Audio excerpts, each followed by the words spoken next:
जो भक्त हैं वहाँ पे, और मैं ज़्यादातर जानता नहीं हूँ सबको, तो सबसे प्रार्थना करता हूँ, उनके आशीर्वाद की याचना करता हूँ कि कुछ भक्ति में प्रगति के लिए, भगवान की प्रसन्नता और खुद के शुद्धिकरण के लिए हम भागवतम के इस बहुत अच्छे श्लोक के ऊपर कुछ चर्चा करें।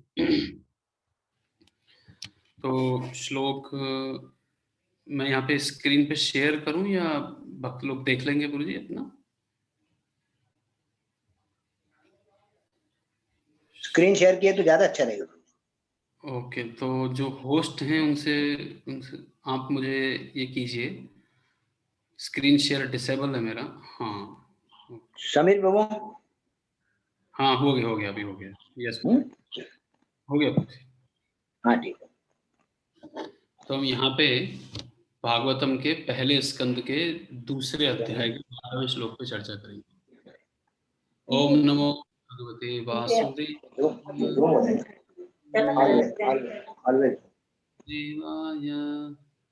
ओम नमो भगवते वासुदेवाय।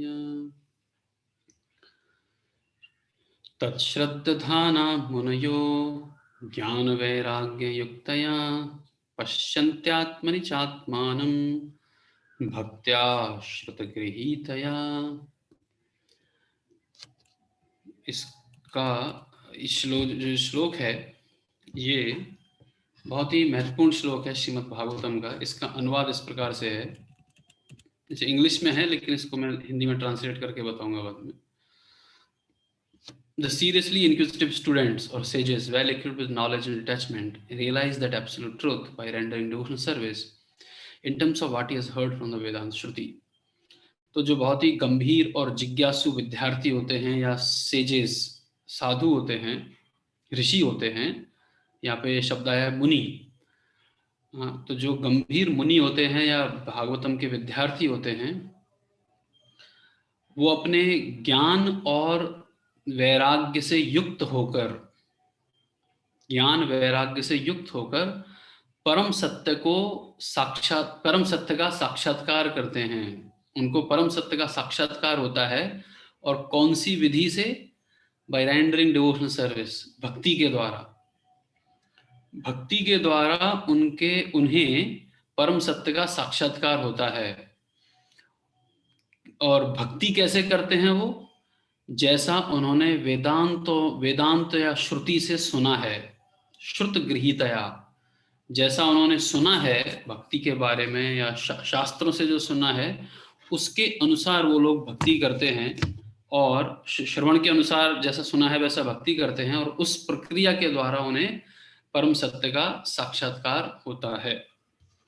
तो इस श्लोक के पहले आप सब लोगों ने जो बहुत ही महत्वपूर्ण जो श्लोक था वो उसके ऊपर चर्चा की होगी, और वो श्लोक इस प्रकार से है। वदन्ति तत्तत्त्वविदस् तत्त्वं यद्ज्ञानमद्वयं ब्रह्मेति परमात्मेति भगवानेति शब्दते। तो हम थोड़ी प्रार्थना अर्पण करते हैं पहले। ओम अज्ञानतिमिरन्धस्य ज्ञानाञ्जनशलाकया चक्षुरुन्मीलितं येन तस्मै श्री गुरवे नमः। नमः ओम विष्णुपादाय कृष्णपृष्ठाय भूतले श्रीमते भक्तिवेदांत स्वामिनिति नामिने। नमस्ते सरस्वती देवे गौरवाणी प्रचारणे निर्विशेषा शून्यवादी पाश्चात्य देशतारणे। जय श्री कृष्ण चैतन्य प्रभु नित्यानंद श्री अद्वैत गदाधर शिवासदि गौर भक्तवृंद। हरे कृष्णा कृष्णा कृष्णा हरे हरे, हरे राम राम राम हरे हरे। हरे कृष्णा। तो औरंगाबाद के सभी भक्तों का हम आभार व्यक्त करते हैं कि अपनी भक्ति में प्रगति करने के लिए और अपने संग में आने की जो उनकी इच्छा है, वो हर रविवार को आते हैं और बड़ी उत्सुकता से श्रीमद् भागवतम का श्रवण करते हैं। देखिए, भागवतम एक ऐसा ग्रंथ है जिसके ऊपर गौड़ीय वैष्णव सबके जो जितने भी आचार्य हैं उन्होंने इसके ऊपर टीका लिखी है। अगर हम देखें, जीव गोस्वामी, रूप गोस्वामी, सनातन गोस्वामी, इन सब लोगों ने श्रीमद् भागवतम के ऊपर कुछ ना कुछ लिखा है। जीव गोस्वामी ने तो एक एक श्लोक को लेकर कभी कुछ तो ऐसे संदर्भ लिखे हैं जिनमें सिर्फ एक ही श्लोक की व्याख्या है पूरे संदर्भ में। तो बहुत ही महान ग्रंथ है, और ऐसा कहते हैं कि श्रीमद् भागवतम यद वैष्णवानाम प्रियम। श्रीमद् भागवतम ऐसा पुराण है, ऐसा ग्रंथ है जो सभी वैष्णवों को बहुत प्रिय है। आपको तो पता होगा, श्री चैतन्य महाप्रभु जो कृष्ण, स्वयं कृष्ण के अवतार थे, और कुछ दिनों पहले हमने गौर पूर्णिमा का महोत्सव मनाया था, तो वहां पे हमने चैतन्य महाप्रभु के ग्लोरी सुने, चैतन्य महाप्रभु के गुण देखे। तो चैतन्य महाप्रभु का जो एक बहुत ही प्रिय पास टाइम, जो चैतन्य महाप्रभु जो प्रिय लीला है, वो क्या है? वो श्री गदाधर पंडित के पास जाकर श्रीमद् भागवतम को सुनते थे। कितनी बार? एक बार नहीं, दो बार नहीं, 100 बार। एक बार क्लास हो गई और फिर से शुरू करो। इस तरह से चैतन्य महाप्रभु की भागवतम क्लास होती थी। तो चैतन्य महाप्रभु ने स्वयं अपने उदाहरण से बताया कि किस प्रकार भक्त को श्रीमद् भागवतम के प्रति रुचि होनी चाहिए। कभी कभी ऐसा हो सकता है कि शायद हमें जो सब्जेक्ट मैटर है भागवतम का वो उतना समझ में नहीं आता हो, या कभी कभी हमें प्रॉब्लम, हमें कुछ भक्तों का कहना होता है कि हम जो सुनते हैं वो हमें याद ही नहीं रहता है। हम जो सुनते हैं वो पता नहीं क्या सुना, कुछ समझ में तो आया लेकिन याद नहीं रहता है। तो कभी कभी चीजें शायद याद नहीं भी रहे। जैसे एक भक्त उदाहरण दे रहे थे कि आप में से कितने लोगों को पिछले 1 महीने में जो जो भी सब्जी खाई वो पूरी याद है क्या? किसी को याद है?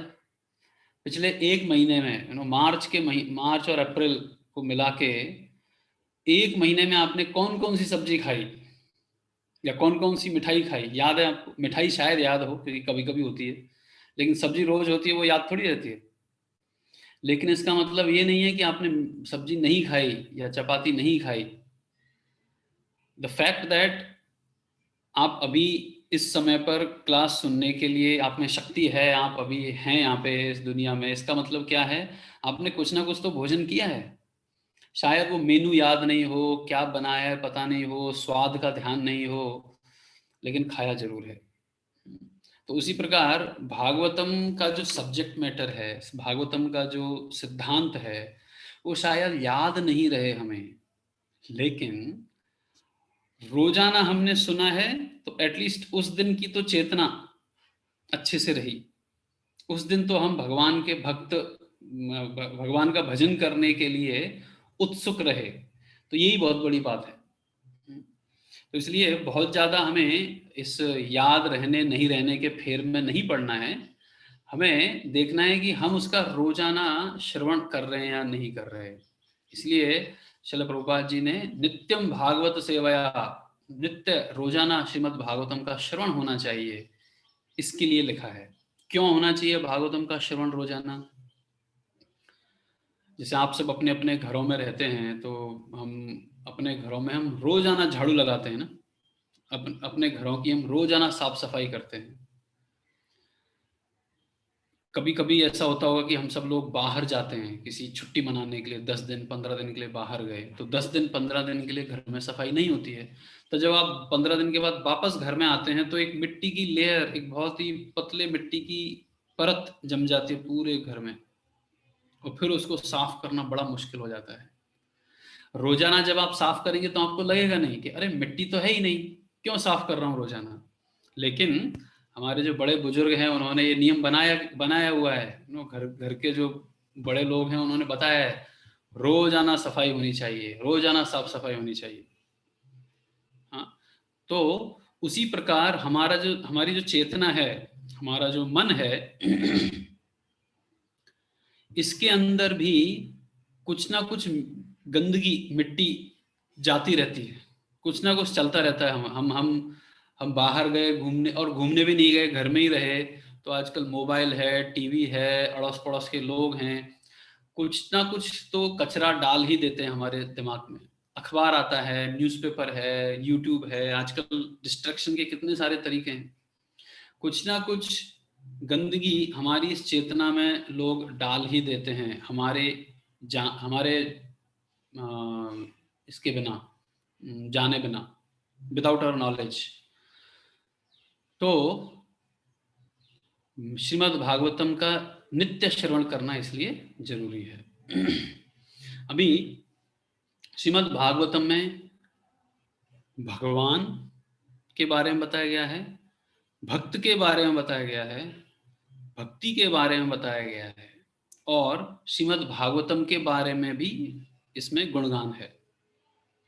तो भगवान के बारे में क्या बताया गया है वो आपने पिछले श्लोक में सुना। पिछले रविवार को जो क्लास हुई होगी उसमें आपने भगवान के बारे में श्रवण किया होगा कि भगवान के 3 पहलू होते हैं, 3 एस्पेक्ट्स, ब्रह्मन, परमात्मा और भगवान। ठीक है, 3 तरह से हम भगवान को जान पाते हैं। और ये कौन बताता है? वदंती तत्वविदस, जिनको तत्व का ज्ञान है उन लोगों ने बताया है कि भगवान के ये 3 एस्पेक्ट होते हैं। प्रश्न उठेगा, भगवान के बारे में तो पता लग गया, मतलब भगवान के बारे में बता तो दिया आपने, लेकिन उस भगवान का साक्षात्कार कैसे होगा? हाउ टू रियलाइज कि भाई ब्रह्मन कौन है, परमात्मा कौन है, और भगवान कौन है, भगवान दिखते हैं कि नहीं दिखते हैं, कैसे होते हैं, तो उसका साक्षात्कार कैसे होगा? तो उस भगवान को साक्षात्कार करने की विधि इस श्लोक में बताई गई है। देखिए, वैदिक शास्त्रों में आपको हमेशा ये 3 चीजें देखने को मिलेंगी। इसको कहते हैं संबंध, अभिधेय और प्रयोजन। संबंध का मतलब व्हाट, जैसे ये ज्ञान बहुत जगह पे काम आता है हमें, इसको हम प्रैक्टिकल उसमें भी देखेंगे।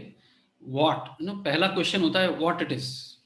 जैसे आपको अगर सब्जी बनानी है घर में, तो सबसे पहले कौन सा प्रश्न उठेगा? कोई बताना चाहेगा? आपको सब्जी बनाना, किसकी सब्जी बनाना है, क्या सब्जी बनाना है, नो, क्या बनाए, व्हाट से प्रश्न शुरू होता है। अभी इसको क्लियर हो गया कि चलो भिंडी की सब्जी बनानी है, दही भिंडी बनानी है, तो दूसरा प्रश्न उठेगा, क्यों भाई, क्यों बनाए भिंडी की सब्जी? अब इसका उत्तर क्या है? कौन बताएंगे? कोई बता सकते हैं क्यों बनाए भिंडी की सब्जी? क्योंकि अच्छी लगती है। इसको हाँ, भगवान के लिए बनानी है प्रभु। अच्छा। भगवान को अच्छी लगती है या हमें अच्छी लगती है? हाँ। तो जो मतलब, मैं किसी का अपराध या क्षमा करना मुझे, लेकिन जो शुद्ध भक्त, प्रभुपाद जैसे जो भक्त हैं, वो क्या सोचते हैं? कृष्ण को अच्छी लगेगी इसलिए ये चीज बनाओ, कृष्ण को अच्छा लगेगा इसलिए प्रचार करेंगे, कृष्ण को अच्छा लगेगा इसलिए हम भोग बनाएंगे, है ना? तो वो आइडियल मूड है, वो आइडियल मूड होना चाहिए। तो क्यों, वाई, क्यों का आंसर हमेशा भक्तों के बीच में ये जो वाई क्वेश्चन है, क्यों, क्यों मतलब किसके लिए? कृष्णा के लिए। अन्याभिलाषता शून्यम ज्ञान कर्मादि अनावृतम अनुकूलेन कृष्ण अनुशीलनम भक्ति रुच्यते। भक्ति उत्तमा, भक्ति क्या है या शुद्ध भक्ति क्या है? जो कृष्ण की प्रसन्नता के लिए किया जाए। तो क्यों का आंसर क्या है भाई? कृष्ण को चढ़ाएंगे, भोग लगाएंगे और उसके बाद हम भी प्रसाद पाएंगे। अभी 2 प्रश्न क्लियर हो गए कि व्हाट, क्या सब्जी बनानी है, और क्यों बनानी है। फिर तीसरा क्वेश्चन जो बच जाता है वो क्या है? हाउ, कैसे बनाए भाई। अब कैसे बनाने के अलग अलग तरीके हैं। कोई रेसिपी मास्टर देख के बनाता है, कोई किसी के गाइडेंस में रहकर सीखता है, कोई अपना ही एक्सपेरिमेंट करता है और 4-5 एक्सपेरिमेंट बाद समझ जाता है उसको कि अच्छा ये सही तरीका है या ये गलत तरीका है। तो अलग अलग ये हैं। तो 3 चीजों के बारे में अगर आपको ज्ञान है, if you know 3 things of anything, अगर आपको इन 3 चीजों के बारे में पता है, तो आप कह सकते हैं कि आपको उस वस्तु का पूर्ण ज्ञान है। कौन से वो 3 question? What, why and how. क्या है ये, कैसे इसको करें, और क्यों। तो उसी प्रकार अगर आपको सब्जेक्ट मैटर, अगर हमें विषय दिया जाए भगवान, तो भगवान के बारे में पहला क्वेश्चन क्या होना चाहिए? व्हाट, भगवान कौन है, भगवान के बारे में क्या जाने भगवान के बारे में। तो इसका पहला उत्तर, इस प्रश्न का उत्तर ऑलरेडी दे दिया गया है 11वें श्लोक में कि भाई भगवान के 3 एस्पेक्ट होते हैं, ब्रह्मन, परमात्मा और भगवान। एब्सोल्यूट ट्रुथ के, परम सत्य के तीन पहलू हैं, ब्रह्मन, परमात्मा और भगवान। फिर आगे के श्लोकों में जो वाई है, क्यों रियलाइज करें भगवान को, तो वो आगे के श्लोकों में बता दिया जाएगा क्यों रियलाइज करें। तो आज के श्लोक में बताया गया है कैसे भगवान का साक्षात्कार किया जाए, कैसे करें भगवान का साक्षात्कार। तो इस श्लोक में बताया गया है भक्त्या श्रुत गृहीतया। भगवान का साक्षात्कार कैसे होता है? पहली कंडीशन, भक्ति के द्वारा।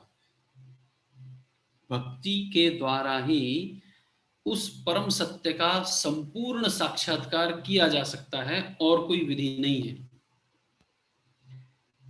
देखिए तरीके कौन कौन से होते हैं, ज्ञान मार्ग होता है, अष्टांग योग मार्ग होता है, कर्म योग होता है, कर्म कांड एक होता है, और आजकल की दुनिया में अगर देखें, बाहर की दुनिया में, तो जो चाहिए वो कर लो, तुमको भगवान मिल जाएंगे। यतो मत ततो पत प्रभुपाद कहते थे। मतलब बाहर का जो गलत कंसेप्ट है कि भाई देखो, लोग बोलते हैं ना, जो भी रास्ता पकड़ो, सब रास्ते अल्टीमेटली एक ही मंजिल पे जाते हैं, तो कहीं भी चलना शुरू कर दो तो मंजिल पे पहुंच जाओगे। बोले क्या बेवकूफी है ये। अगर आपको औरंगाबाद से और दिल्ली की तरफ जाना है दिल्ली की तरफ जाना है, पहले लोग पैदल जाते थे, अब दिल्ली की तरफ जाना है तो कोई सा भी रास्ता पकड़ लो, घर से निकलो और पहुंच जाओगे दिल्ली? नहीं, आपको एक पर्टिकुलर विशेष ट्रेन पकड़नी होगी या विशेष दिशा की तरफ जाना होगा, तब जाके आप पहुंचोगे उधर। तो कोई भी रास्ता पकड़ के आप दिल्ली पहुंच जाओ तो फिर ये गूगल मैप की क्या जरूरत है? हम सब लोगों को कितना काम आता है गूगल मैप। आपको कहीं भी जाना है सिटी में, किधर से भी किधर, तो बनाएंगे तो हम गूगल मैप, ये गूगल मैप, और उसमें भी जो सबसे अच्छा रास्ता है, जहाँ पे ट्रैफिक कम है, भीड़ कम है और जल्दी पहुंच जाए, वो रास्ते को चूज करेंगे। हालांकि गूगल मैप तीन चार रास्ता दिखाता है, इधर से भी जाओ, उधर से भी जाओ, उधर से, लेकिन हम उसमें एक सबसे जो इफेक्टिव रास्ता है वो पकड़ते हैं। क्यों भाई, क्यों पकड़ते हैं सबसे इफेक्टिव रास्ता? सबसे पहली बात तो गूगल मैप की जरूरत ही क्या है? अगर सभी रास्ते एक ही मंजिल पे जाते हैं तो गूगल मैप की क्या जरूरत है? पकड़ो कोई भी रास्ता और पहुंच जाओगे। तो ये जो फिलॉसफी है, यतो मत ततो पत, कुछ भी करो भगवान मिल जाएंगे, ये एकदम यूजलेस, इम्प्रैक्टिकल और बोगस थ्योरी है, बोगस फिलॉसफी है। हाँ, अपने प्रैक्टिकल पर्पस के लिए काम में नहीं आने वाली है। तो देखिए, अगर आपको मार्केट में भी जाना हो तो आप किधर भी डायरेक्शन में नहीं चल देते हैं। अगर आपको बाजार में जाना है, कुछ खरीदना है, तो ऐसा नहीं कि उल्टी दिशा में चले गए, नहीं। तो फिर भगवान को प्राप्त करने के लिए कैसे हम कोई भी रास्ता पकड़ सकते हैं? तो अगर भगवान का सही सही साक्षात्कार करना है तो क्या करना होगा? जो ऑथोराइज्ड मार्ग है, जो सबसे प्रमाणिक रास्ता है, उसे पकड़ना होगा। तो प्रमाणिक रास्ता कौन बताएगा? कौन सा रास्ता प्रमाणिक है? कोई इसके ऊपर इस प्रश्न का उत्तर देंगे? कैसे पता लगेगा कौन सा रास्ता प्रमाणिक है? जिसके पास में जानकारी हो वो हमें अगर बताता है कि भाई ये प्रामाणिक रास्ता है, तो कौन बताएगा? जिसके पास में प्रामाणिक जानकारी है, and he knows। हाँ, तो कैसे पता लगेगा कि इस व्यक्ति के पास प्रमाणिक जानकारी है?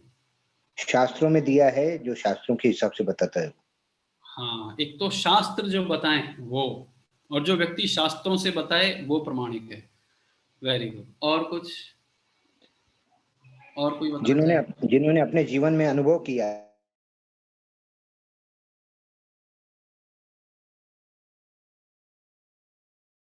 परंपरा में है, बता रहे हैं बराबर नो। तो इस विशेषकर जो ये भगवान के बारे में जो ज्ञान है, इसको जानने का एक ट्रायंगल बताया जाता है, एक ट्रायंगल। इस ट्रायंगल के अंदर जो फिट हो रहा है वो प्रमाणिक है। तो क्या है वो ट्रायंगल? कहते हैं गुरु, साधु और शास्त्र। शास्त्रों के अनुसार सबसे पहली श्रद्धा हमारी शास्त्रों के ऊपर होनी चाहिए। तो इसलिए यहाँ पे लिखा गया है श्रुत गृहीतया, श्रुति, श्रुति मतलब शास्त्र का मतलब, शास्त्र होते हैं एक्चुअली वो, श्रुति का मतलब शास्त्र। पहले ना शास्त्रों को सुन के ग्रहण किया जाता था, ऐसा पेन पेपर और ये सब, ये क्या बोलते हैं उसको, किंडल, ये सब नहीं था। वेदाबेस, लैपटॉप वेदाबेस ऐसा नहीं था।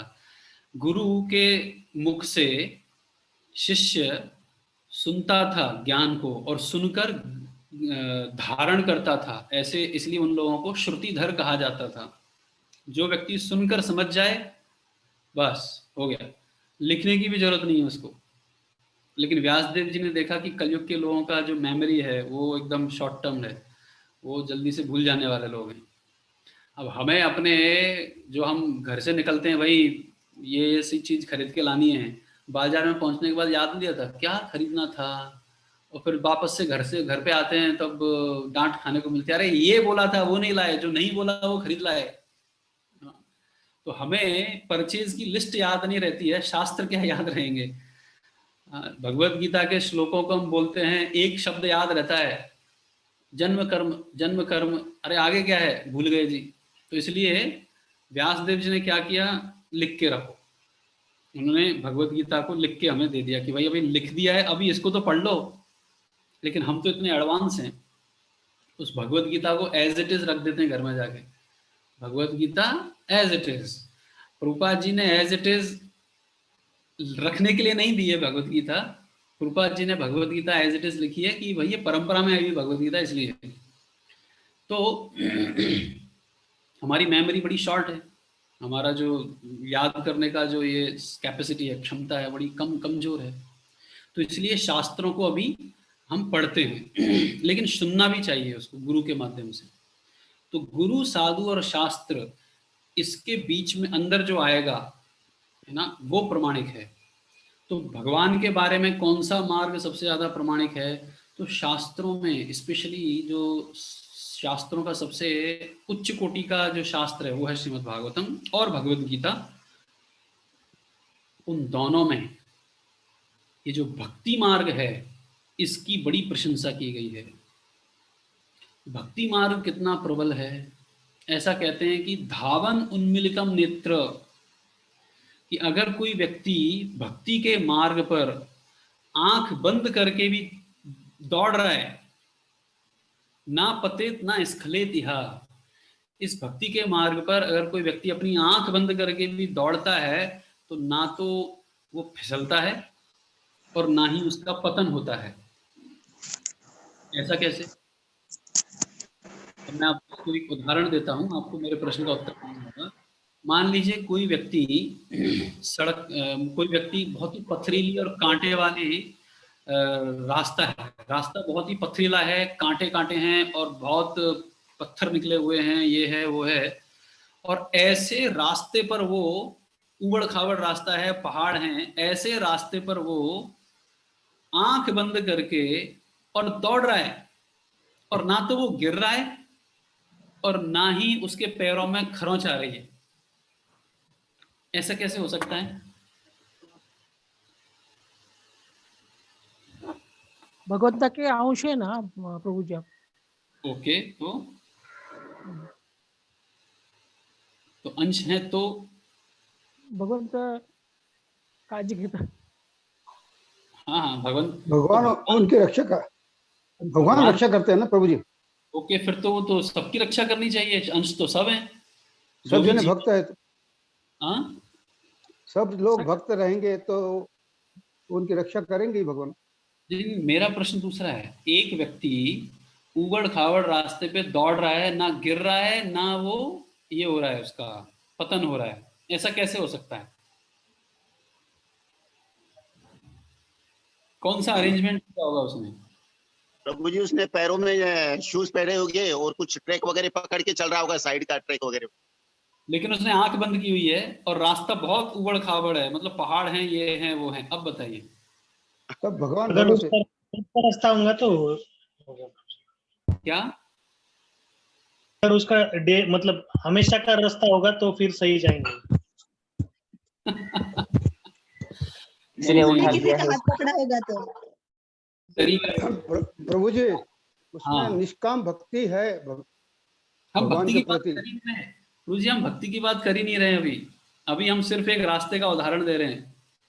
उबड़ खाबड़ रास्ता है, उस पे व्यक्ति दौड़ रहा है, गिर भी नहीं रहा है और उसका पैर भी नहीं फट रहा है। Practice makes man Prabhu ji, practice. Will power नहीं नहीं नहीं नहीं, विल पावर उसने किसी को पकड़ा है तो उन्होंने क्योंकि भगवान को ही पकड़ा है इसलिए। हाँ, आप बहुत जल्दी भगवान के ऊपर जा रहे हैं, लेकिन मेरा उत्तर सिर्फ ये भौतिकवादी उदाहरण था। अगर उस व्यक्ति को हेलीकॉप्टर ने पकड़ा हुआ है और हेलीकॉप्टर लेके भाग रहा है उसको,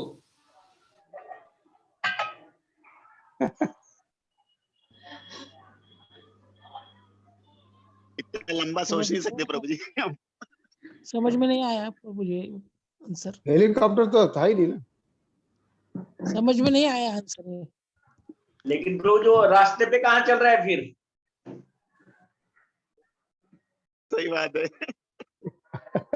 रास्ते पे चल रहा नहीं फिर वो। जीवदया प्रभु जी आवाज बंद हो गई।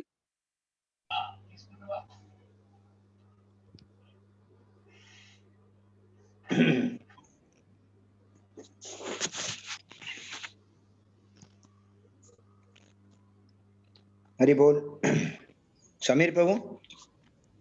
प्रभु जी प्रभु जी लेफ्ट हो गए हैं, शायद उनका इंटरनेट का कुछ हुआ होगा, वो रिकनेक्ट अच्छा। करेंगे फिर से। ओके।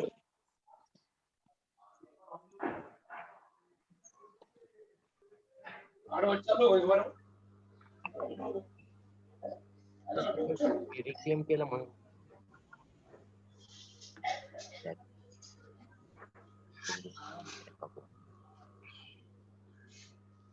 भक्त लोग अच्छा दिमाग चला रहे। हाँ, अरे मैं बोला, प्रभु जी भक्त लोग अच्छा दिमाग चला रहे, बोले भाग कहाँ रहा है, हेलीकॉप्टर से टंग रहा है।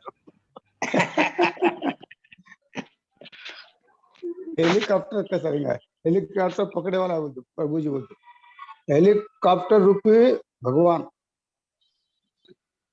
प्रभु जी वो फिर चल रहे नहीं हो। सही बात है, भाग रहा भी नहीं, चल रहा भी नहीं। अरे विनोद प्रभु जी बोल सकते इसका उत्तर।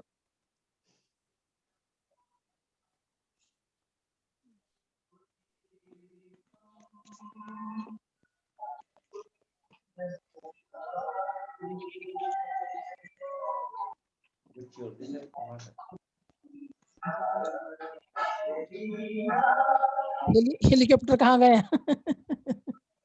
हरे कृष्णा। अरे हेलीकॉप्टर कहाँ गए? हेलीकॉप्टर से हाँ। पकड़ा है तो वो चल रहा कहाँ है? चलता ही नहीं है ना फिर वो। ओके ओके, सॉरी, यहाँ पे लाइट चली गई तो उसका कनेक्शन भी इंटरनेट कनेक्शन भी चला गया। फाइन, म्यूट कर लीजिए प्रभु अपने अपने इसको, जिनका भी है आवाज आ रही है। तो अगर उस व्यक्ति को हेलीकॉप्टर ने पकड़ा हुआ है और उस व्यक्ति ने हेलीकॉप्टर की शरण ली हुई है, तो फिर वो गिरेगा भी नहीं और उसका कुछ उसको कुछ होगा भी नहीं। तो उसी प्रकार यस, तो उसी प्रकार देखिए, ये जो ज्ञान मार्ग हैं, कर्म मार्ग, कर्म योग का मार्ग है, ज्ञान मार्ग है, ये जितने भी अलग अलग प्रकार के रास्ते हैं, उन सब में साधक को अपने प्रयास से आगे बढ़ना होता है। जैसे आप लोगों ने उदाहरण दिया, कोई जूता पहन के भागेगा तो कोई प्रैक्टिस करके भागेगा। ये सब में क्या है, आपको अपना प्रयास डालना पड़ता है ज्यादा, बहुत ज्यादा। लेकिन भक्ति में क्या है, भक्ति मार्ग में क्या होता है, व्यक्ति को भगवान की कृपा वो आगे लेके जाती है। तो जब भगवान की कृपा आपको लेके जा रही है आगे, तो फिर आप ऐसे हैं जैसे आपने हेलीकॉप्टर की शरण ली है। और देखिए, हेलीकॉप्टर में भी बंधने के लिए आपको थोड़ा सा प्रयास करना पड़ेगा, लेकिन वो जो प्रयास आप कर रहे हैं हेलीकॉप्टर का, उस प्रयास में आपको सपोर्ट मिलेगा, आपके प्रयासों को ये मिलेगा, प्रोत्साहन भी मिलेगा। इसलिए हम देखते हैं, देखो भगवान की भक्ति करने में आप जहाँ कहीं भी उदाहरण देखेंगे तो लोगों ने साथ में आकर भक्ति की है। जैसे एक फेमस उदाहरण आता है कि जब भगवान रास लीला से अदृश्य हो जाते हैं तो गोपियों ने साथ में आकर भगवान का गुण गाया। ऐसा नहीं हुआ कि एक एक गोपी एक एक पहाड़ पे और एक एक गुफा में जाके और भगवान का ध्यान करने लग गई, ओम ओम करने लगी। नो, ज्ञानी लोग क्या करते हैं, अपनी अपनी गुफा में घुसते हैं और वहां जाके ध्यान लगाते हैं।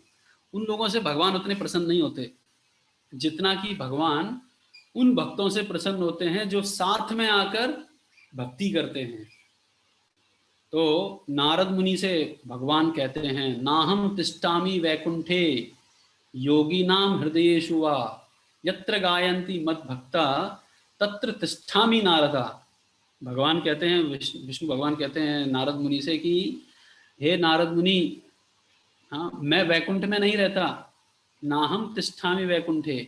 भगवान को बोला, अरे भाई तो वैकुंठ में नहीं रहते फिर कहाँ हो? योगियों के हृदय में, क्योंकि वो लोग सदैव आपका ध्यान करते हैं।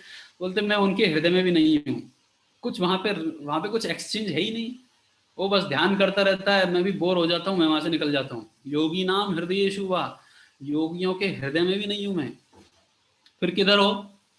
तो भगवान कहते हैं यत्र गायन्ति मद भक्ता, जहां पर मेरे भक्त मिलकर संकीर्तन करते हैं, मेरे बारे में गाते हैं, मेरे बारे में बात करते हैं, तत्र तिष्ठामि नारदा, उस जगह पर मैं जाके बैठता हूं। अगर कोई व्यक्ति खड़ा हो तो उसका भागना ज्यादा सरल है जो बैठने वाले से, है ना। हम कौन सी जगह पे जाके बैठेंगे? हम ऐसी जगह पे जाके बैठेंगे जहाँ पे हमें वो घर पसंद हो। जैसे आप किसी अजनबी के घर में अगर जा रहे हैं तो वहाँ उतना जल्दी बैठना पसंद नहीं करेंगे, वहाँ जाएंगे, बात करेंगे, आ जाएंगे। लेकिन जहाँ आपका खुद का रिश्तेदार हो, बड़ा प्रिय मित्र हो, तो वहाँ पे जाके आप बैठेंगे, कुछ समय बिताएंगे, तब वापस आएंगे। तो उसी प्रकार भगवान भी कहते हैं कि मैं भक्तों के समुदाय में, जहाँ पे भक्त लोग आपस में मिलकर मेरा गुणगान करते हैं, उस जगह पे मैं बैठता हूँ। तत्र तिष्ठामि नारदा। क्यों बैठता हूँ वहाँ पे? क्योंकि भक्त लोगों का जो संग है, वो जो एसोसिएशन है, उस एसोसिएशन में भगवान को भी आनंद आता है।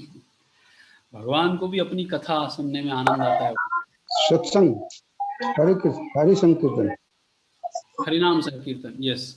तो कीर्तन ही नहीं, संकीर्तन। संकीर्तन मतलब साथ में मिलकर किया गया कीर्तन।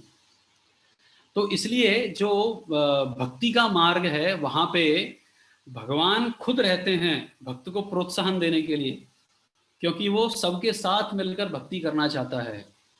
लेकिन ये जो ज्ञान मार्ग है या कर्म मार्ग, ज्ञान मार्ग, अष्टांग मार्ग है, वहां पे व्यक्ति खुद अपनी प्रैक्टिस के द्वारा, मैं ही रियलाइज करूंगा भगवान को, मैं ही भागूंगा अपने प्रयासों से, तो फिर वहां पे गड़बड़ हो जाती है उसके साथ, वो बेचारा फिसल जाता है।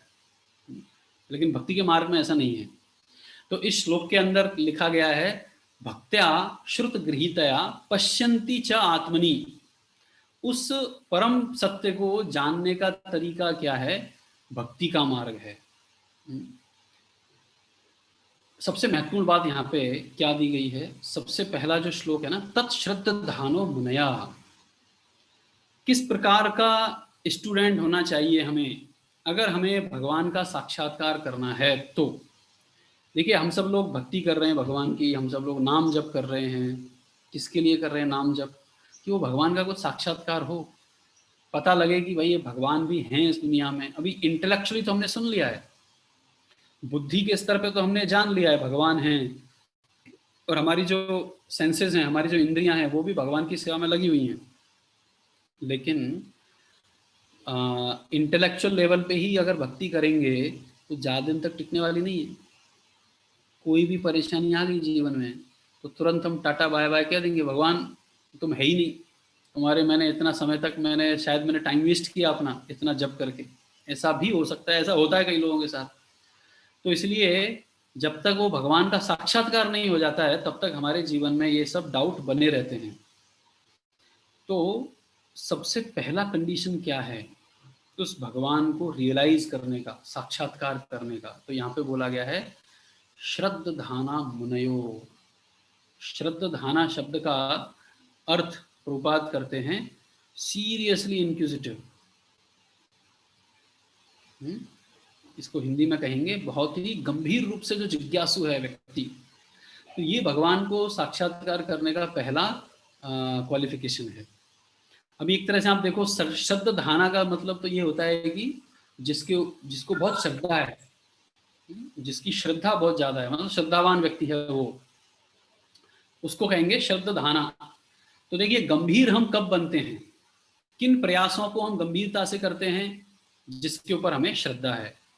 हमें श्रद्धा है, हमें पता है कि अगर मैं खाऊंगा नहीं तो मर जाऊंगा, राइट, अगर मैं कुछ खाऊंगा नहीं तो बड़ा कमजोर हो जाऊंगा, काम कैसे करूंगा, इसके ऊपर हमारी श्रद्धा है। इसलिए हम पूरा रिचुअलिस्टिकली, पूरा विधि विधान के साथ दिन में 3 बार या 2 बार खाना खाते हैं, खाते कि नहीं? मुझे याद है स्कूल में जब स्कूल में हम पढ़ते थे तो किसी दिन अगर होमवर्क करना भूल गए, हमको होमवर्क दिया था टीचर ने और होमवर्क करना भूल गए, तो अगले दिन टीचर क्या बोल के झापट लगाता है, मारेगा तो सही, मारेगा पहले 4 थप्पड़ इधर उधर लगाएगा, उसके बाद क्या बोलेगा, किसी को याद है? आप सब लोग शायद अपना होमवर्क करके जाते होंगे, इसलिए खाना खाना नहीं भूलते क्या बोलते? हाँ, खाना खाना नहीं भूला है, होमवर्क करना कैसे भूल गया? तो प्रॉब्लम क्या है, हमें उस होमवर्क पे उतना भरोसा नहीं है वी हैव नो फेथ, उस पर श्रद्धा नहीं होती, इसलिए वो याद नहीं रहा। लेकिन खाना खाने के ऊपर तो बड़ी श्रद्धा है हमें, तो इसलिए थोड़ी भूल सकते हैं उसको। तो किन प्रयासों में हमें गंभीरता महसूस होगी, किन प्रयासों को हम गंभीरता से करेंगे, जिन प्रयासों में हमें श्रद्धा है। जैसे हमें श्रद्धा है कि भाई पैसा जब तक नहीं कमाएंगे हम, तो हम सुख से नहीं जी सकते। हमने क्या किया हुआ है, happiness is equal to money, ये श्रद्धा है हम सबकी, हम नकार नहीं सकते इस बात को, हमारी श्रद्धा है। इसलिए किसी व्यक्ति ने अगर पढ़ाई कर ली तो कोई उससे ये नहीं पूछता है, अच्छा पढ़ाई कर ली, तुम्हारा ज्ञान बताओ, तुम्हारा ज्ञान कितना है, अपने ज्ञान को जरा बताइए, वो कोई नहीं पूछता है। हाँ, क्या पूछते हैं लोग उससे, अच्छा पढ़ाई हो गई, नौकरी लगी कि नहीं लगी? नौकरी के लिए तो मैंने पढ़ाई की नहीं। तो दूसरे बोलेंगे अरे बेवकूफ, हाँ नौकरी नहीं कर रहा है, तेरी पढ़ाई का क्या फायदा? तो अभी फायदा क्यों नहीं है भाई, मैंने ज्ञान अर्जित किया, इतना सारा जाना पहचाना, तो हम क्या सोचते हैं पढ़ाई लिखाई की तो इसका मतलब क्या होना चाहिए, ऐसी नौकरी या कुछ तो धंधा पानी ऐसा होना चाहिए जिससे अर्निंग, पैसा आता रहे, मनी आए। तो हमें श्रद्धा है उस पैसे के ऊपर, क्योंकि पैसा आएगा तो हम सोचते हैं कि सुख आएगा जीवन में। लेकिन क्या वास्तव में पैसा सुख दे सकता है? वो सुख नहीं देता है पैसा। सुख कहाँ से मिलता है? कृष्णा, कृष्णा ही हैं जो सुख का दूसरा नाम है कृष्णा। इसलिए आपको पता होगा जब नंद महाराज के घर में कृष्ण का जन्म हुआ तो लोगों ने कौन सा गाना गाया? नंद के आनंद भयो जय कन्हैया लाल की। किसी ने ये नहीं कहा नंद के कृष्ण भयो, नंद के बेटा भयो, नहीं, नंद के आनंद भयो जय कन्हैया लाल की। आनंद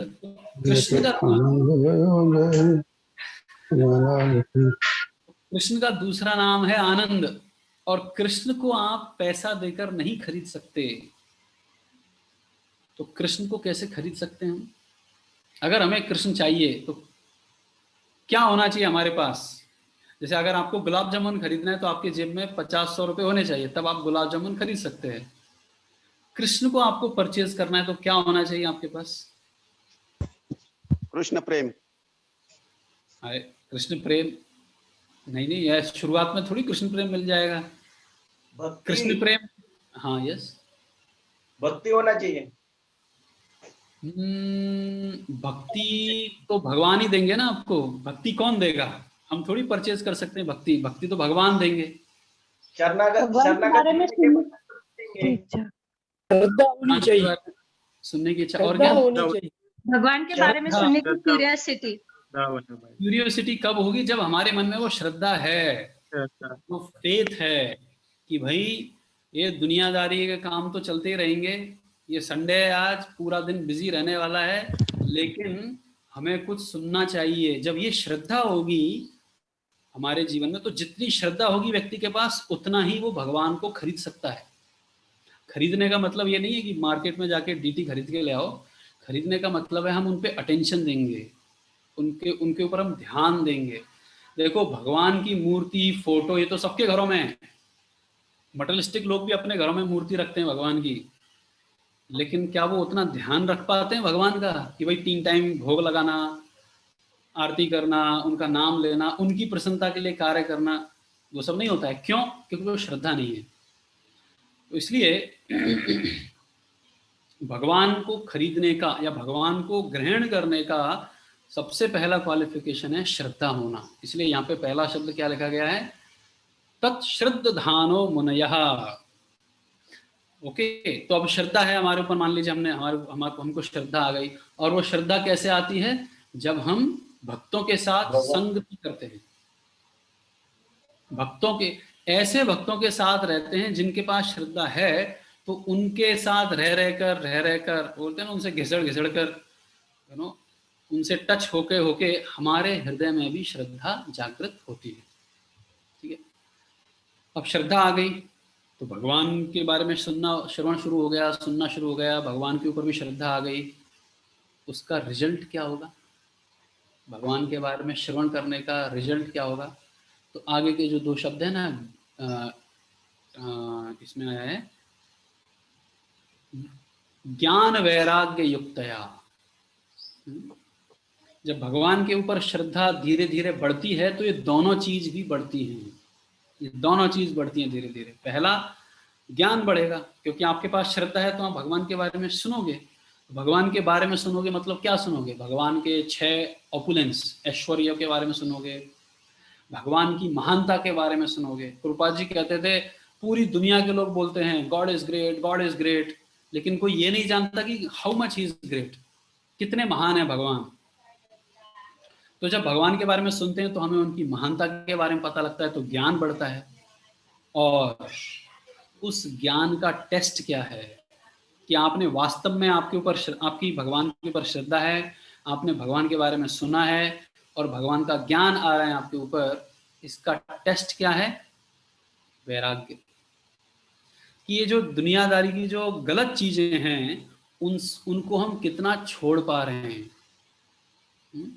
आप सबको पता होगा कि शुरुआत में जब हम इस्कॉन से जुड़ते हैं तो सबसे बड़ी चाय छोड़नी पड़ेगी। किसी को टेंशन आ जाती है, इन भक्तों के साथ रहा तो मेरी चाय छूट जाएगी। लेकिन कुछ समय के बाद भक्त लोग इतना पोहा और चटनी खिलाते हैं, इतना इडली सांभर डोसा खिलाते हैं कि उसके सामने चाय की याद ही नहीं आती है।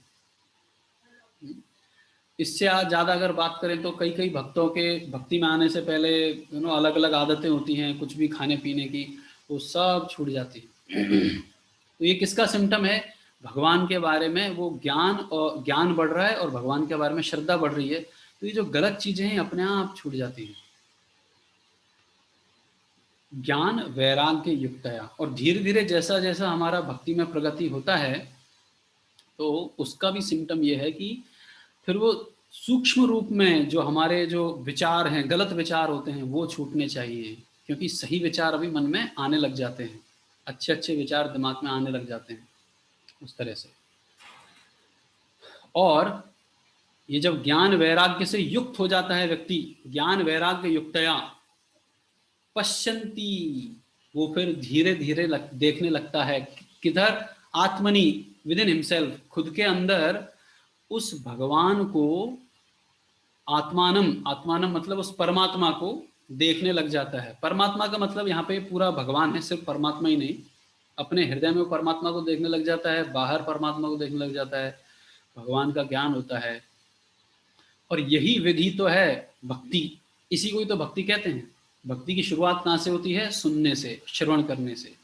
भक्त्या श्रुत गृहीतया, सुनेंगे और भक्ति का जो प्रोसेस है उसको हम अपने जीवन में ग्रहण करेंगे, तब जाके भगवान का साक्षात्कार होता है। जैसे अगर हम बात करें भगवान के नाम के जप की, चैंटिंग की बात करें, तो चैंटिंग जब हम करते हैं, भगवान के नाम का जप करते हैं, लेकिन अगर वो भगवान के नाम का जप ऐसा हो रहा है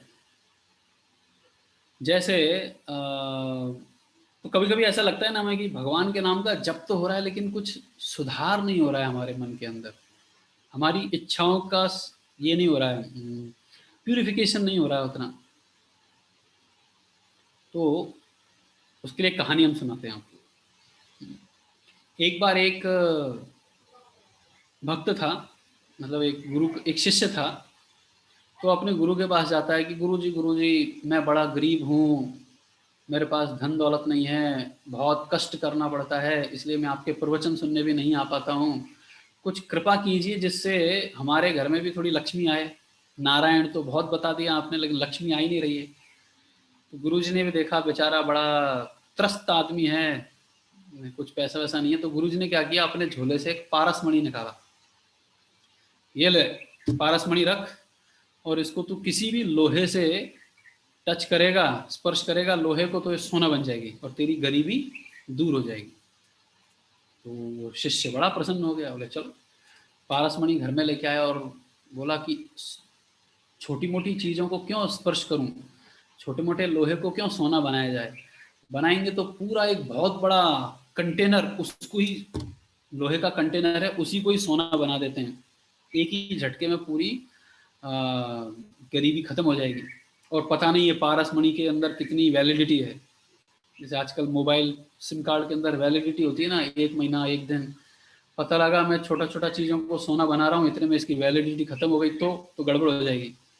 तो अपने घर गया और एक बहुत बड़ा जो अनाज रखने का ये होता है ना बैरल, बहुत बड़ा क्या बोलते हैं उसको, कोठी होती है ना पानी की, ड्रम बोलते हैं, ड्रम, बहुत बड़ा ड्रम, हाँ लोहे का बहुत बड़ा ड्रम था। तो उसने क्या किया, उस पारसमणि को उस ड्रम के अंदर ऐसा फेंक दिया, ऊपर से यहाँ से खड़े होके उस ड्रम के अंदर उसने फेंक दिया। तो उसको लगा शायद बन जाएगा, ये ड्रम लोहे का है, ये सोना बन जाएगा। लेकिन 1 दिन हुआ, 2 दिन हुआ, कुछ हो ही नहीं रहा है। तो शिष्य को लगा अरे मेरे गुरु ने मेरे को उल्लू बना दिया, ये तो कुछ हो ही नहीं रहा है, पारसमणि को टच करना छोड़ो, मैंने इस ड्रम के अंदर ही फेंक दिया है, फिर भी कुछ नहीं हो रहा है, फिर भी ये सोना नहीं बन रहा है, अरे तो गड़बड़ हो गई। तो फिर से वो अपने ही जो भी काम करता था उसको करता था, और गरीब का गरीब ही रहा। 1 साल के बाद गुरुजी घूम घाम के तीर्थ यात्रा से वापस आते हैं, और गुरुजी बोलते हैं, शिष्य को पूछते हैं कि अब तो भाई सब ठीक ठाक चल रहा होगा, अब तो सोने के अंदर ही तुम्हारा जीवन व्यतीत हो रहा होगा, अब तो तुम धनवान बन गए होंगे। तो बोलता है नहीं गुरुजी, आपने पता नहीं क्या दिया, पत्थर दिया कि पारस दिया, कुछ हुआ ही नहीं। गुरुजी बोले अरे ऐसा कैसे हो गया, मैंने तो तुमको ओरिजिनल पारस दिया था, जरा बताओ किधर है वो पत्थर, किधर है। तो बोला मैंने इस ड्रम के अंदर फेंक दिया इस पत्थर को। तो गुरुजी गए और शिष्य को बुलाया और सीढ़ियों के साथ वो चढ़े उस ड्रम के ऊपर, और ऊपर से नीचे देखते हैं तो हुआ क्या, वो ड्रम बहुत पुराना था और उसके अंदर बहुत सारे ऐसे जाले लगे हुए थे, इतने मोटे मोटे जाले लगे हुए थे कि वो जो पत्थर नीचे से फेंका उन जालों में ही अटक गया। वो पत्थर स्पर्श ही नहीं किया उस ड्रम को।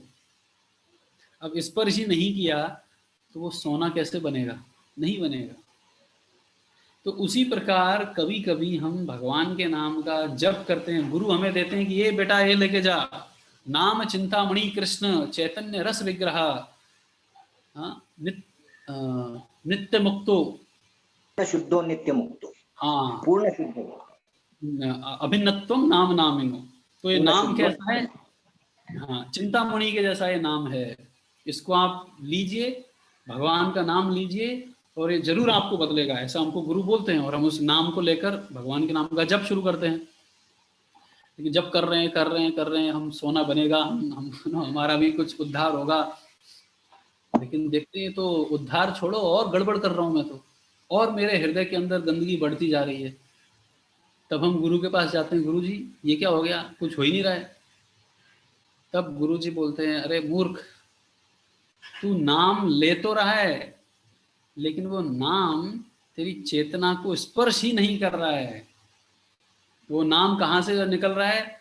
मुंह से निकल रहा है बस, हरे कृष्णा कृष्ण कृष्ण हरे हरे, हरे राम राम राम हरे। लेकिन वो मन तो है ही नहीं उस नाम के अंदर, वो चेतना है ही नहीं उस नाम के अंदर। आपने सुना होगा मैं मल्टीटास्किंग होता है ना आजकल, मल्टीटास्किंग। आप जिस भी कंपनी में हो तो बॉस, जो आपका बॉस है, वो एक्सपेक्ट करेगा आपसे कि आप मल्टीटास्किंग करो, एक साथ 4 काम करो। तो वही चेतना हमारी किधर आ जाती है? इस भक्ति में भी आ जाती है। और हम सोचते हैं कि अरे कंपनी में मल्टीटास्किंग कर लेता हूँ तो जपा में भी मल्टीटास्किंग कर लेता हूँ। क्या हुआ, एक हाथ ही तो है जो माला घुमा रहा है, दूसरा हाथ तो बड़ा शक्तिशाली हो जाता है हमारा। हम सोचते हैं इसके अंदर बड़ी पावर है, इससे हम ताला खोल देते हैं, गैस को ऑन ऑफ कर देते हैं, और क्या क्या नहीं करते, पानी पी लेते हैं। सब तालों की चाबी इस हाथ के अंदर आ जाती है दूसरे हाथ में, और इस हाथ से हरे कृष्णा चालू है, और माइंड भी 10 काम कर लेता है। जो स्टूडेंट होते हैं एग्जाम के दिनों में, स्टूडेंट जपा करते करते पूरा सब्जेक्ट रिवाइज हो जाता है उनसे, और हम अपने मन में उन सब बातों को सोच लेते हैं कि आज दिन भर में मैं ये करूंगा, उसको उधर मिलूंगा, और किससे लड़ाई करनी है, और लड़ाई करते करते क्या क्या बोलना है, वो सब मल्टीटास्किंग हो जाती है हमारी। होती है कि नहीं? हम क्या आर्गुमेंट देंगे और सामने वाला क्या बोलेगा, और उसके ऊपर हम क्या बोलेंगे, पूरा स्क्रिप्ट तैयार कर लेते हैं हम जब करते करते। और आजकल तो एक और वरदान दे दिया है मॉडर्न साइंस ने। वो वरदान है ये, इसके अंदर तो सिर्फ एक टच करने की जरूरत है ना, हाथ से टच करो और पूरी दुनिया घूम जाती है इधर से उधर, राइट। तो जब करते करते व्हाट्सएप मैसेज, फेसबुक मैसेज, ये वो 1000 चीजें कर लेते हैं, और फिर हम सोचते हैं कि ये नाम हमारे ऊपर काम क्यों नहीं कर रहा है। 16 माला तो हो जाती है, लेकिन समझ में नहीं आता है ये 16 माला हो तो गई, लेकिन कुछ हृदय में कुछ परिवर्तन नहीं हो रहा है। क्यों नहीं हो रहा है? क्योंकि वो पारस मणि जिस प्रकार उस जाले में अटक गई थी, स्पर्श ही नहीं कर पा रही है। तो हमारे मन की जो ये इच्छाएं हैं, मन की जो अलग अलग इच्छाएं हैं, इन इच्छाओं की वजह से नाम जप करने के बाद भी, क्योंकि वो इच्छाओं का जो जाला है वो हृदय में इतना बंधा हुआ है कि वो नाम टच ही नहीं कर पाता है। वो जो नाम है हमारी चेतना को स्पर्श ही नहीं कर पाता है। अगर स्पर्श ही नहीं करेगा अगर नाम, तो फिर कहाँ से परिवर्तन आएगा? तो इसलिए कहते हैं कि नाम जप करते समय हमें प्रयास करना चाहिए कि ध्यान से वो सुने जो हम बोल रहे हैं उसको। आप देखेंगे ये जो टेक्निक है ना, सुनना, जो बोल रहे हैं उसको सुनिए, ये बड़ी पावरफुल टेक्निक है। कैसे पावरफुल टेक्निक है? आप उन्हीं चीजों को सुनेंगे जिसके ऊपर हमारी श्रद्धा है। जैसे आप सब लोग ट्रेन से ट्रैवलिंग करते हैं ना, कई बार ट्रैवलिंग करते हैं, रेलवे स्टेशन जाते हैं, रेलवे स्टेशन पे कितनी आवाजें होती रहती है ना। कोई चाय चल्ला रहा है, कोई वड़ा पाव चल्ला रहा है, कोई आपस में बात करते करते चल्ला रहा है, कहीं लड़ाई झगड़ा हो रहा है, कहीं ट्रेन आ रही है, इंजन की आवाज आती है, 1000 तरीके की आवाजें आती है। लेकिन उसी बीच एक अनाउंसमेंट होता है कि और वो अनाउंसमेंट आपकी ही ट्रेन का अगर हो रहा है कि train number this and this और ये आधा घंटा लेट है, आप सुनते हैं कि नहीं उस आवाज को? हालांकि 1000 तरह की आवाजें चल रही हैं चारों तरफ, लेकिन आप बराबर उस अनाउंसमेंट को सुन लेते हैं और पता लग जाता है कि आधे घंटे बाद वो ट्रेन आधा घंटा लेट है, या जो भी है समय पे आ रही है, या ये इस प्लेटफॉर्म पे आ रही है, उधर आ रही है, जो भी है। कैसे सुन लिया उस आवाज को आपने? इतना सारा डिस्टरबेंस है, उसके बाद भी आपने उस आवाज को सुन लिया। क्यों? क्योंकि आपको पता है कि वो हमारी ट्रेन है और आपका कनेक्शन है उधर, इसलिए आप उस आवाज को सुन लेते हैं। लेकिन हरिनाम के वक्त क्या हो जाता है, जब हम भगवान के नाम का जप करते हैं तो अकेले अपने घर में बैठे हुए हैं, अकेले कमरे में बैठे हुए हैं, और बाहर भी कुछ ज्यादा आवाज नहीं है। हरे कृष्णा बाहर भी कुछ आवाज नहीं है, शांत वातावरण है, और वहां हम हरे कृष्णा जपते हैं और वही सुन नहीं पाते, है ना अमेजिंग। हमारे कान ऐसे बनाए भगवान ने कि आप जो सुनना चाहोगे उसी को ही सुन सकते हो। और किसको सुनना चाहेंगे हम अपने मन की आवाज सुनना चाहेंगे, जो जिसका वॉल्यूम बाहर किसी को सुनाई नहीं देगा, उसको सुनना चाहेंगे, या मुंह से जो बोल रहे हैं उसको सुनना चाहेंगे। तो ये चॉइस हमारे पास हमेशा रहती है, क्या सुने।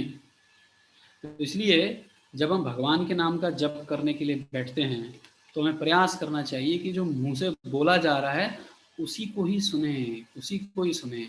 हाँ, तो इसमें जितना हम थोड़ा अपनी तरफ से जितना प्रयास करेंगे और भगवान से प्रार्थना करेंगे कि हे भगवान, इतने जन्मों से मैं इस काल कोठरी, वो जो ड्रम है, वो ड्रम के अंदर मैंने इतने बड़े बड़े जाले बना लिए हैं, अपने जन्मों से जाले बना लिए हैं कि उसमें मैं आपका नाम डालता भी हूँ, वो चिंतामणि नाम को डालता हूँ तो वो उधर ही अटक जाता है। तो कृपा करके आप कैसे तो भी कहीं तो टच हो जाइए, संकीर्तन के माध्यम से हरे कृष्णा टच हो जाए, दूसरे भक्त हमसे हरे कृष्णा बोलेंगे, हरे कृष्णा प्रभु, तो शायद वो हरे कृष्णा हमसे चिपक जाए, टच हो जाए, और नाम जप करते समय वो हरे कृष्णा चिपक जाए। तो ऐसी प्रार्थना करनी चाहिए भगवान से, जिससे क्या होगा, एक बार भी अगर वो शुद्ध नाम टच हो गया तो फिर परिवर्तन आना शुरू हो जाएगा, और धीरे धीरे परिवर्तन आ ही रहे हैं, है ना। संडे के दिन कभी सोचा आपने 10 साल पहले, 20 साल पहले कभी सोचा था कि हर संडे को हम 1 घंटा भगवान के नाम, भगवान की महिमा सुनेंगे? कभी नहीं सोचा होगा। हाँ, और संडे के दिन कितने सारे एल्यूरमेंट्स आते हैं, टीवी पे ये मूवी आती है, टीवी पे वो आता है, हमारे अपने अपने प्लान होते हैं, इधर घूमने जाना है, ये करना है, वो करना है, लेकिन उन सब में अभी हमने प्रायोरिटी बना ली है कि ये 8 से 9 हम भगवान के बारे में सुनेंगे, भगवान की महिमा सुनेंगे। तो चेंज हो रहा है, लेकिन इस चेंज को और आगे तक लेके जाना है तो हमें उस भक्ति के मार्ग पे थोड़ा ध्यान देना शुरू करना होगा, ध्यान से जप करना, ध्यान से बुक पढ़ना, प्रभुपाद की भगवद गीता को ध्यान पूर्वक सुनना। सिर्फ ये नहीं कि रिचुअल के जैसा अजय चलो जी माला हो गई, एक माला डाउन, दूसरा डाउन, तीसरा। हमारा ध्यान किधर ज्यादा होता है, ये जो बीड़ बैग के बाहर जो माला होती है ना, 16 मोतियों की माला, उसके ऊपर ध्यान ज्यादा होता है। अंदर तो जी अंदर की बात है, चलने तो जो चल रहा है, अंदर तो यही पता नहीं चलता है आगे जाना है कि पीछे जाना है, राइट। तो इसलिए वो जितना हम ध्यान देके हम भगवान के नाम को सुनेंगे तो फिर वो चेंज आना शुरू होगा।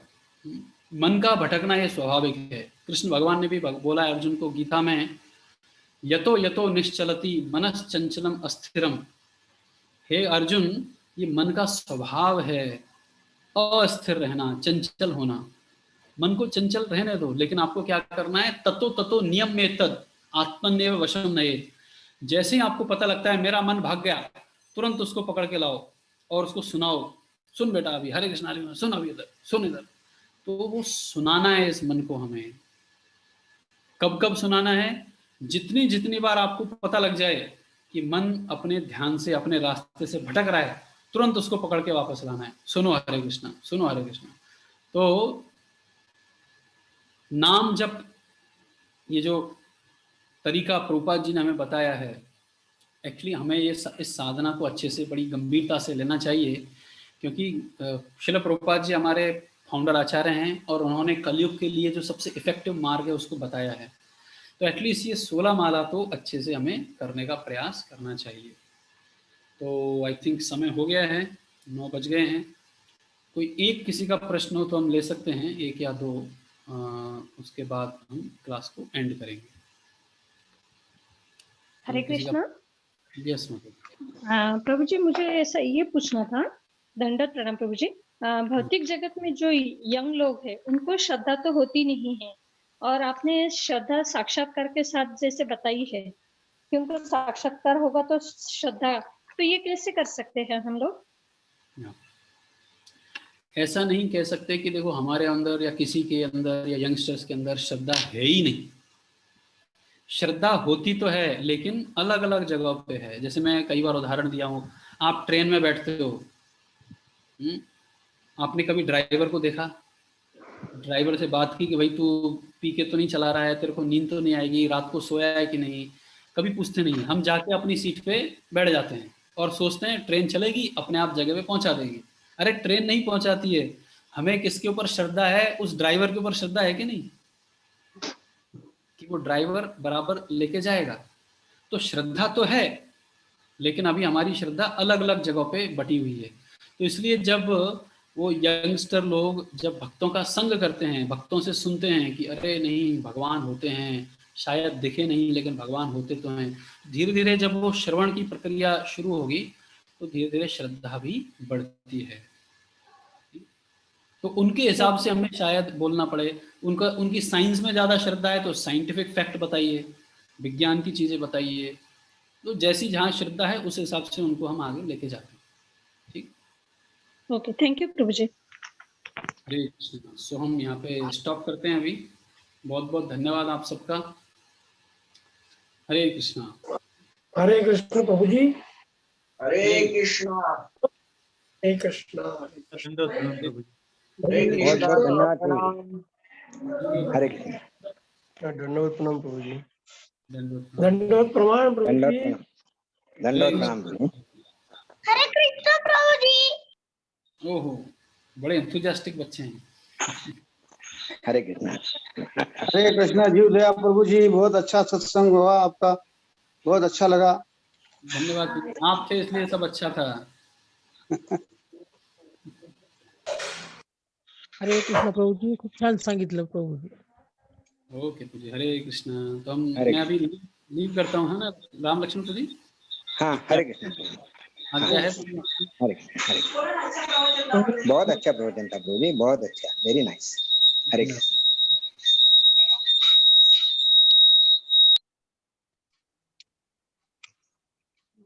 हरे कृष्णा। हरे कृष्णा। हरे कृष्णा।